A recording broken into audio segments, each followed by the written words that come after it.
3 to 4 బ్రహ్మ ముహూర్తం, 4 to 5 ఋషి ముహూర్తం, 5 to 6 మనుష్య ముహూర్తం, 6 to 7 రాక్షస ముహూర్తం.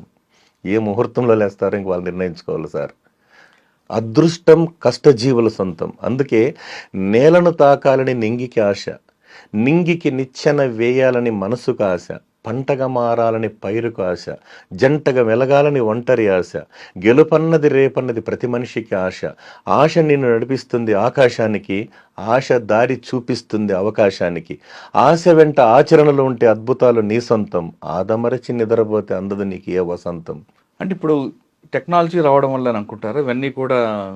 అంటే టెక్నాలజీని వాళ్ళకి కొంతమంది యూత్ చూస్తున్నామండి, ఒకప్పుడు అమ్మా నాన్న కుటుంబం లేదా నాన్న స్నేహితులన్న ఒక భయం ఉండేది. అవును సార్. ఇప్పుడు నాన్నకే భయం, నానంటేనే భయం లేకుండా పోయింది. నిజం సార్. రైట్. రెండో విషయం, ఇంటికి రావాలి, ఇంటికి వచ్చి ఇంట్లో అమ్మ పెట్టింది తినాలి అన్న రూల్ ఉండేది. ఇప్పుడు అమ్మ చేతి కాదు కదా, కుటుంబ చేతి వంటే కదా, ఇప్పుడు అంతా కూడా ఫాస్ట్ ఫుడ్. అంటే కాలానికి అనుగుణంగా మారుతున్నారు అనుకోవాలా, లేదా పాశ్చాత్య సంస్కృతిని అలవాటు పరుచుకుని అనుకోవాలా, లేదా పాశ్చాత్య సంస్కృతిలో ఆ సంస్కృతిని అంటే విశ్వ సంస్కృతి నేర్చుకుంటున్నారు, కానీ వాళ్ళు ఎలాగ డెవలప్ అయ్యారనే విషయాన్ని ఎందుకు వీళ్ళు అర్థం చేసుకోవట్లేదు? దానికి చాలా కారణాలు కూడా ఉన్నాయి సార్. ఎందుకంటే కేవలం బ్యాడ్ హ్యాబిట్స్ మాత్రమే వీళ్ళు అట్రాక్ట్ అవుతున్నారు, కానీ అదే ఫారిన్ కంట్రీస్లో వాళ్ళు ఎంత కష్టపడుతున్నారు, వాళ్ళ కంట్రీకి ఎలా డెవలప్ చేస్తున్నారు, ఎంత డిసిప్లిన్గా ఉంటున్నారు విషయాన్ని ఎందుకు వీళ్ళు ఐడెంటిఫై చేయట్లేదు? ఒక చిన్న ఎగ్జాంపుల్ చెప్పిన సార్, నేను ఎప్పుడూ ఒక 15 years ముందు కుప్పంలో కెనరా బ్యాంక్ సంబంధించి ఎంప్లాయీస్ మీటింగ్ పెట్టారు సార్. ఆయన ఓ మాట అన్నాడు, 2వ ప్రపంచ యుద్ధంలో సర్వనాశనమైన జపాన్ వాళ్ళు మళ్ళా కూడా తొందరగా వరల్డ్లో నెంబర్ 1 అయ్యారంటే కారణం ఒకటి ఉంది, వాళ్ళు ముగ్గురు దగ్గర నమ్మకం పోగొట్టుకోలేదన్నారు సార్. ఒకటి భార్య దగ్గర సార్, భార్య దగ్గర నమ్మకం పోతే ఇంకా అంతే కదా సార్, అయిపోయింది. నెంబర్ 2 సార్, బ్యాంక్ ఆఫీసర్ దగ్గర నమ్మకం పైన కష్టమే అన్నారు. Number 3 doctor sir. అందుకే వాళ్ళు ఏం చేశారంటే సక్సెస్ ఫార్ములా పెట్టుకున్నారు. రెండోది ఇంకోటి ఏమంటే సార్, వాళ్ళు ఏం చేస్తారంటే ప్రతి నిమిషం కూడా పనిని ప్రేమించేవాడు ఎప్పుడు బాగా గొప్పగానే ఉంటాడు సార్. ఆ పని కూడా ఇష్టంగా చేయాలి ఎవడైనా కూడా.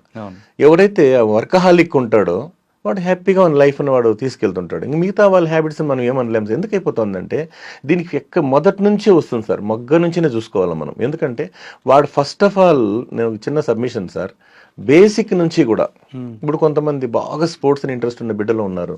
నెంబర్ 2 సార్, ఫిజికల్ ఫిట్నెస్ లేకపోవడం. యూత్ అనే విషయానికి వస్తే సార్, వై అంటే ఎప్పుడు, ఓ అంటే ఓడిపోకుండా, యు అంటే ఉండాలని, టీ అంటే థింక్ చేస్తూ, హెచ్ అంటే హ్యాట్స్ ఆఫ్ అనిపించుకునేవాడే సార్ యూత్.